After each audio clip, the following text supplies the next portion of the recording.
की बात कर लेते हैं। टाटा मोटर्स में शानदार एक्शन है। आज 3.5% के करीब ये पर्टिकुलर काउंटर चढ़ता हुआ नजर आएगा। साथ ही पिछले 5 दिनों में भी देखें आप तो 8% की तेजी देखने को मिली है। एक फैक्टर तो सुदर्शन जी ने मेंशन किया, रेयर अर्थ मैग्नेट पर कर्व हटने की वजह से एक फोकस में आया है। इसके अलावा कौन से फैक्टर्स है, क्यों दौड़ रहा है टाटा मोटर्स, और डिटेल में समझते हैं दीपाली से। दीपाली, गुड आफ्टरनून, बताइए। Good afternoon Shreya. तो इन जनरल जो फैक्टर्स ऑटो सेक्टर के लिए प्ले कर रहे हैं उसका बेनिफिट तो टाटा मोटर्स को मिल ही रहा है, फिर चाहे वो रेयर अर्थ मैग्नेट से जुड़ी हुई खबर हो या फिर जीएसटी रिडक्शन की ही बात क्यों ना हो। लेकिन हम 2-3 स्पेसिफिक फैक्टर्स की बात करेंगे जिसकी वजह से ये तेजी फ्यूल होते हुए दिखाई दी है। जैसे आपने ही मेंशन किया, पिछले 5-6 सेशंस में 10% ये स्टॉक चल चुका है। लेकिन इंपॉर्टेंट ये है कि अब तक टाटा मोटर्स का जो फोकस रहा था वो डोमेस्टिक सेगमेंट में ही रहा था। अगर आप बाकी 4 व्हीलर प्लेयर से कंपेयर करें तो उनका एक्सपोर्ट ओरिएंटेशन भी काफ़ी ज़्यादा रहा है in comparison to Tata Motors. लेकिन अब वापस टाटा मोटर्स एक्सपोर्ट स्ट्रैटेजी पर काम कर रहा है और साउथ अफ्रीकन मार्केट में री एंट्री आज से की है। इंपॉर्टेंट ये है कि 6 साल के बाद टाटा मोटर्स री एंट्री कर रहा है साउथ अफ्रीका में। और ये मार्केट इंपॉर्टेंट इसलिए है क्योंकि अगर आप साउथ अफ्रीका को देखेंगे तो यहाँ पर जो एंट्री लेवल गाड़ियां हैं, जो मिड साइज की गाड़ियां हैं, उनकी डिमांड काफ़ी ज़्यादा है वर्सेस हाई एंड या फिर लग्जरी कारों के।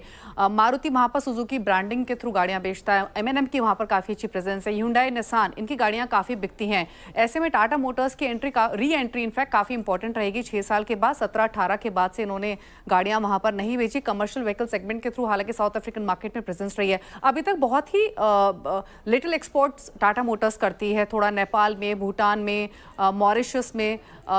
तो ये 2-3 मार्केट हैं जहां पर टाटा मोटर्स का फिलहाल एक्सपोजर है। लेकिन साउथ अफ्रीका में री एंट्री एक इंपॉर्टेंट एस्पेक्ट के तौर पे देखी जा रही है। इसके अलावा जीएसटी रिडक्शन का तो बेनिफिट मिलेगा ही। 87% प्रोडक्ट पोर्टफोलियो ऐसा है जो कि जीएसटी के हायर दायरे में आता है। अगर कम होता है जीएसटी रिडक्शन तो उसका बेनिफिट मिलेगा। और एक और इंपॉर्टेंट फैक्टर यह है कि अगर आप पूरे ही ऑटो बास्केट को देखेंगे तो Tata Motors consistently under performer रहा है। जुलाई 2024 में 1176 के हाइज लगाए थे, वहां से ऑलरेडी 40% नीचे है। बाकी स्टॉक्स ऑल टाइम हाइज के आसपास है, ज्यादातर शेयर्स, और काफी अच्छा रनअप देखा है।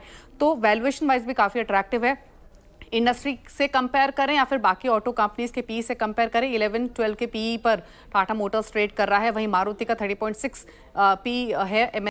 टेक्निकली सबसे ओवरसोल्ड अगर आप देखें तो ये मार्केट, ये टाटा मोटर्स आज 100 EMA को पार करता हुआ। मयूरेश जी, अभी आपने दीपाली को सुना भी, आई थिंक इस ट्रिगर को बाजार हाथों हाथ ले भी रहा है, एंड स्पेशली इनकी छोटी गाड़ियों के लिए बाजार दोबारा खुलने को तैयार। आपकी राय टाटा मोटर्स इस प्राइस पे, आपका आउटलुक क्या है इस पे?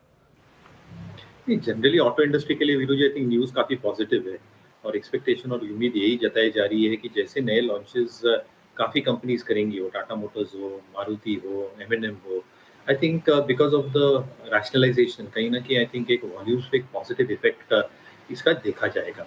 However I think the larger scheme of things for Tata Motors depends on the JLR performance.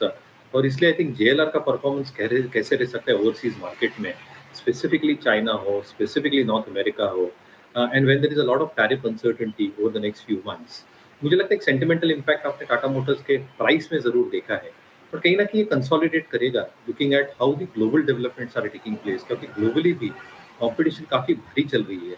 आप उनके कॉम्पिटिटर्स भी देखेंगे, I think the kind of technology and R&D investment जो कर रहे हैं, obviously I think Tata Motors has also incurred a lot of expenses in R&D and creating new platforms and models, but I think a large part of the dependence depends on their overseas JLR performance. मुझे लगता है I think move अच्छा खासा हो गया है। क्या यहाँ से एक सब्सटेंशियल मूव आ सकता है? I have my doubt unless we get further clarity on JLR। तब तक जैसे मैं कह रहा हूँ, I think Hyundai is something that we continue holding, M&M is something that we continue holding in our local and global portfolios. Okay, चलिए